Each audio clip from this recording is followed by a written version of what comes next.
Welcome to this Interfaith Thanksgiving Eve service. It is so good to be with you, even if you are online and we aren't present in the same space at the same time. I trust and I hope that we will gather again in many years to come and be able to meet each other at that time. Also, I've been told that the most important parts of this service, besides from meeting with each other, are sharing bread and pie, and I also trust that those things will be yet to come. For those of you joining online who would like to participate in the offering today, we are inviting you to go to the link that is in the description for the service. That link will take you directly to the Schaumburg Township Food Pantry donation page, so you're welcome to give in that way. Thank you all to all of our faith leaders and choir who are participating tonight. There are some who are unable to be here who we usually would have seen, and once again, we trust that we will be able to be all together again sometime in the future. I am Pastor Erin Clausen, the pastor here at Prince of Peace, just since middle of July of this last year, so it is good to be with you. And now I'll invite Rabbi Taryn Tackman to come forward and share with you a little bit of an introduction to this service.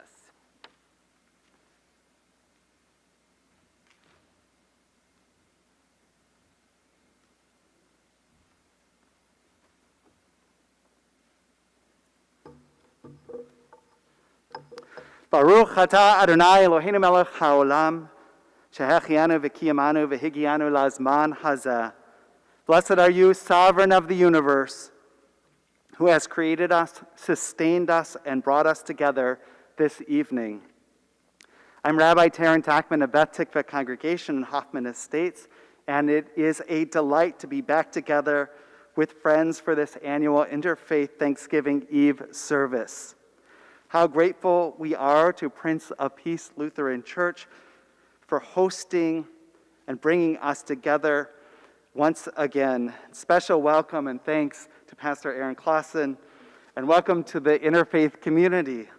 We are so happy to meet you. We look forward to an evening of music led by our wonderful Prince of Peace Choir, led by Scott Udenberg, and Beth Tikvah Congregational Choirs, led by cantorial leader Alana Axel, along with fantastic musicians, inspiring prayers and reflections from local clergy and leaders, and of course, excellent live streaming from the technology people helping here today. This season, as we count our blessings, we are grateful for the gift of being together as a community where there is caring, respect, and understanding of one another and concern for the vulnerable in our midst. Let us always cherish our friendships and continue to work to make the world an even better place. I know how much this gathering means to so many people in our community, and we eagerly anticipate when we can all be together again in person. Recently, I was talking to my mom. This is one of her favorite events of the year. And she asked me if the gathering was happening and if we would be breaking bread again, and if anyone was in need again of her turkey challah. I told her I don't think that will be breaking bread, but the turkey challah is very important. And she said, well, let me see what I can do about that. And a few days later, I looked in the mail, and this is what was in the mail. It says, Mom from Michigan, Interfaith Thanksgiving service, and the address here. So let's see what's inside. I hope it's not squawking. Aha.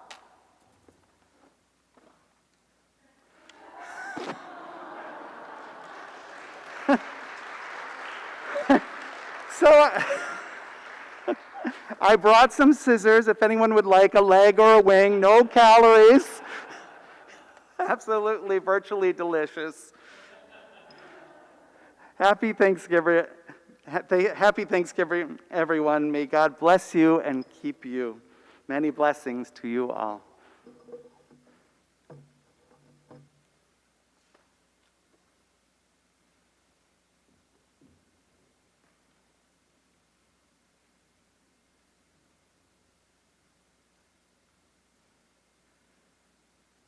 I invite you to join me in giving thanks for light. We praise and thank you, O God, for you are without beginning and without end. You are the creator and preserver of the whole world.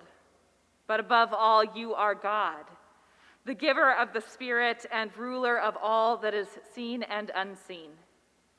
You made the day for the works of light and the night for the refreshment of our weakness. O loving Lord and source of all that is good, accept our evening sacrifice of praise.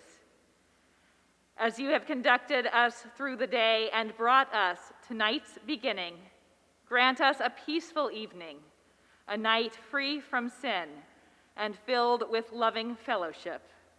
Amen.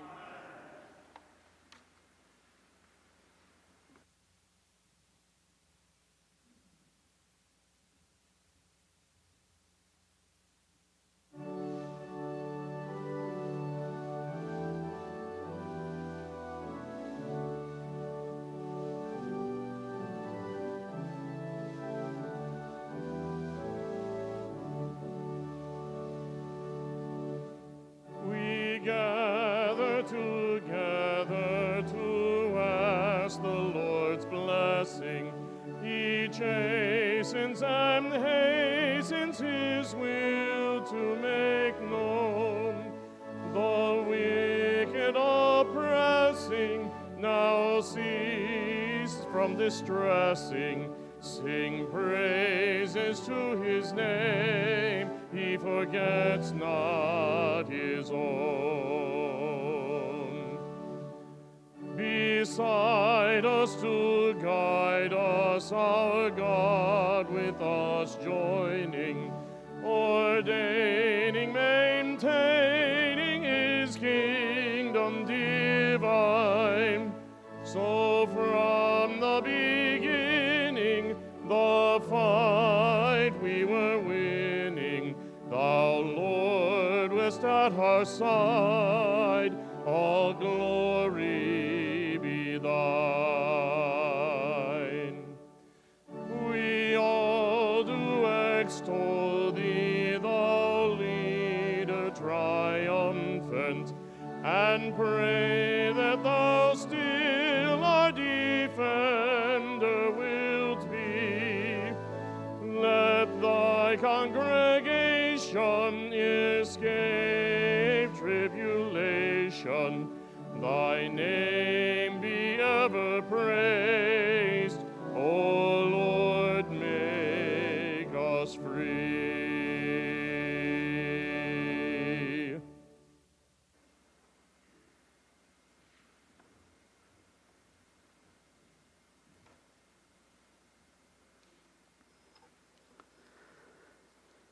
Creator, open our hearts to peace and healing between all people. Creator, open our hearts to provide and protect for all children of the earth. Creator, open our hearts to respect for the earth and all the gifts of the earth. Creator, open our hearts to end exclusion, violence, and fear among us. Thank you for the gifts of this day and every day.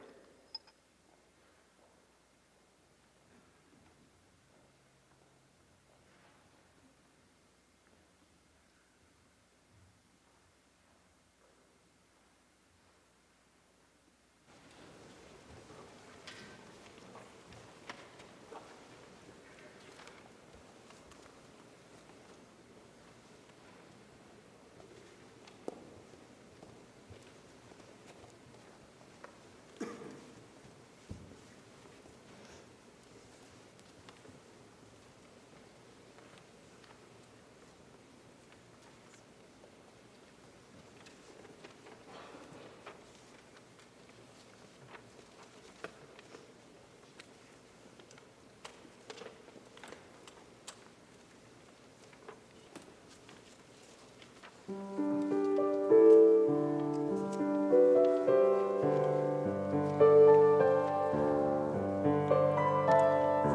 each new morning with its light, for rest and shelter of the night, for health and food, for love and friends, for everything thy goodness sends.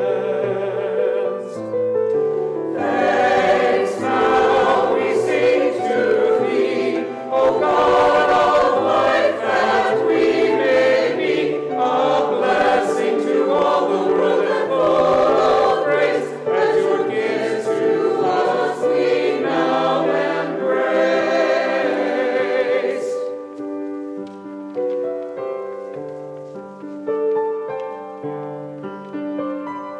For flowers that bloom about our feet, for tender grass so fresh and sweet, for song of bird and home of bee, for all things can we hear and see. Thanks now we sing to thee, O God of life, that we may be a blessing to all the world and full of grace, as your gifts to us we now embrace.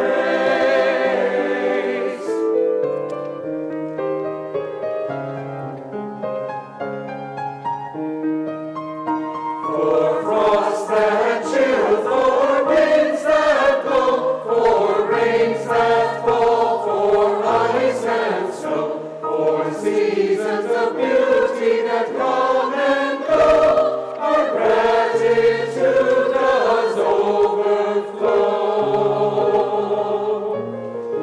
Thanks now we sing to thee, O God of life, that we may be a blessing to all the world and full of grace, as your gifts to us we now embrace.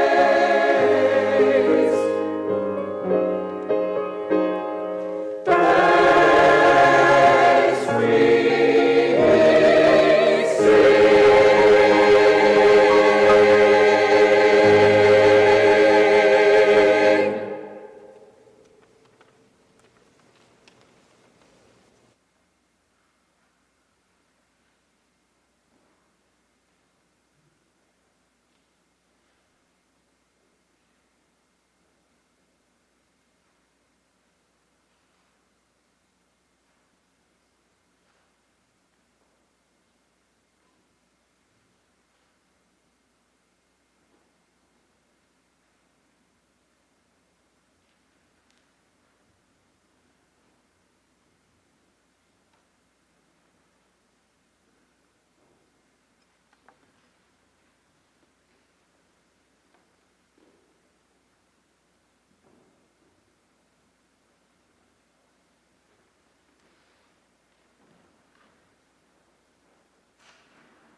The reading is taken from the book of Deuteronomy, chapter 2, 26, verses 1 to 11.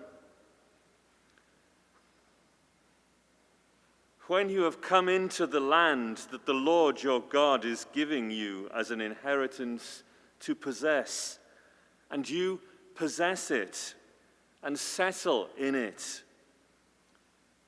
you shall take some of the first of all the fruit of the ground which you harvest from the land the Lord your God is giving you, and you shall put it in a basket and go to the place that the Lord your God will choose as a dwelling for his name.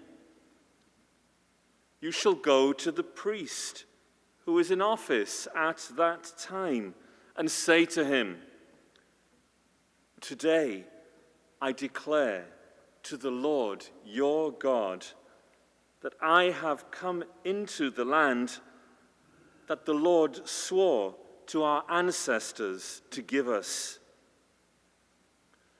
When the priest takes the basket from your hand and sets it down before the altar of the Lord your God, you shall make this response before the Lord your God. A wandering Aramaean was my ancestor. He went down into Egypt and lived there as an alien, few in number, and there he became a great nation, mighty and populous. When the Egyptians treated us harshly and afflicted us by imposing hard labor on us, we cried to the Lord, the God of our ancestors. The Lord heard our voice and saw our afflictions, our toil and our oppression.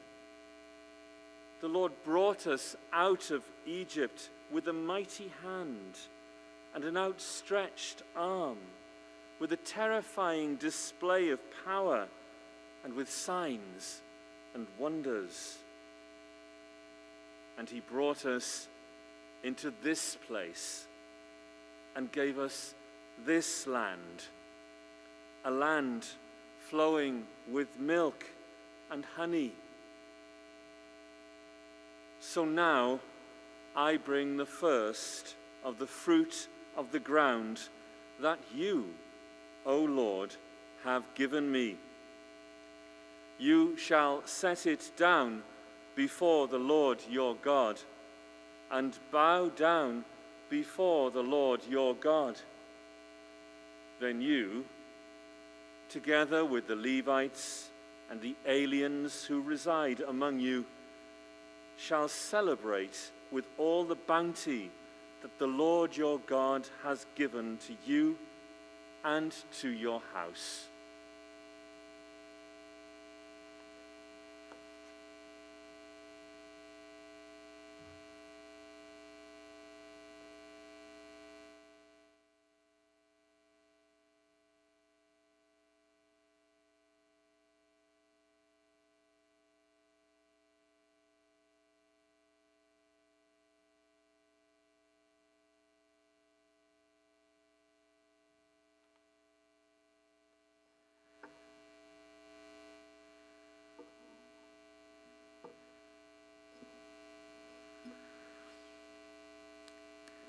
I'm grateful for being in this sanctuary the night before Thanksgiving. I miss it when it doesn't happen. And I'm grateful for such interfaith gatherings as this one, even though many of us are gathering virtually.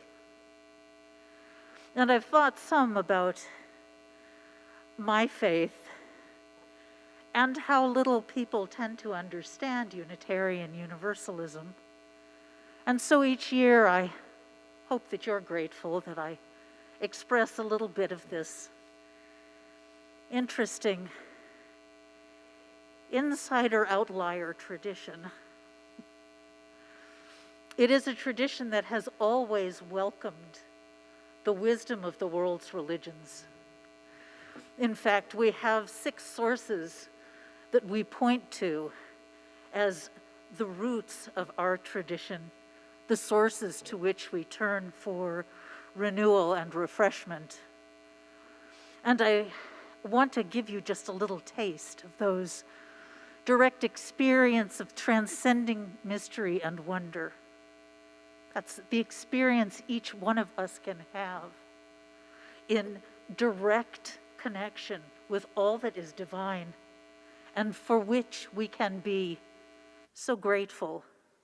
The words and deeds of prophetic people that challenge us to confront powers and structures of evil with justice, compassion, and the transforming power of love.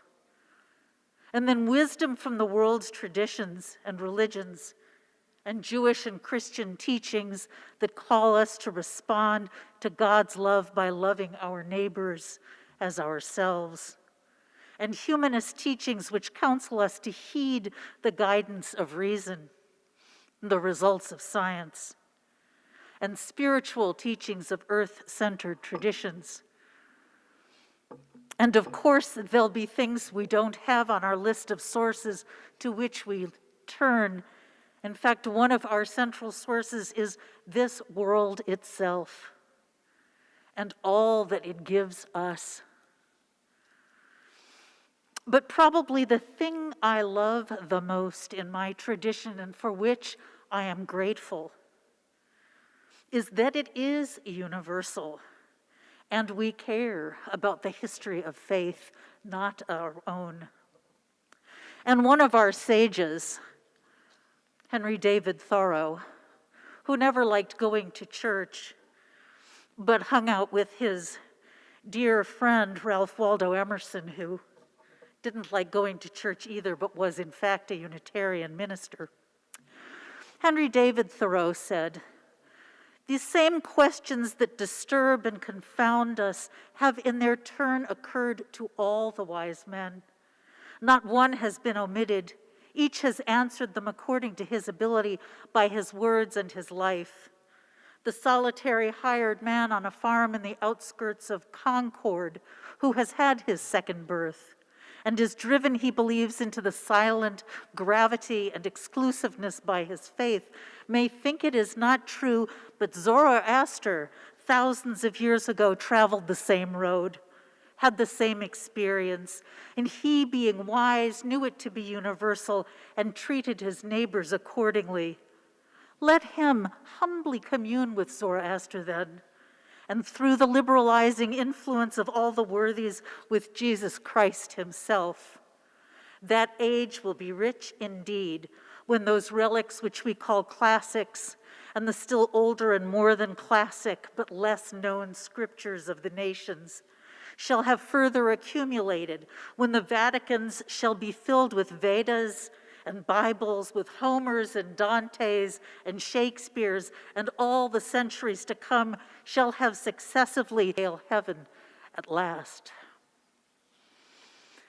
I am grateful for every soul, including each one of you here, who stands by a vision like that knows that alone these mythical powers, one, across severally, but the poet and passions can take over. Can we not assure relief from danger from changed person? That our in my firm hope that I wish I knew reflected in one another God placed in my life. She was an amazing woman. And for quilt, he was convinced that that was the place. A little bit challenging because she was an unassuming person who just did the things, anyone know that it was she who had done them.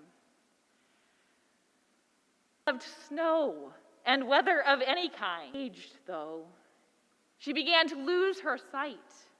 She began to lose. One day, as many of us were complaining about the snow coming down, she told us to stop complaining because it's the only time she ever got to play in the snow, just to wipe off her car. Near the end of her life, her daughter took her to Lake Michigan and walked her carefully through the sand to the edge of the water. And she stood there and said, "Where is..." So in her advanced age, she took off her shoes and took a step in the water.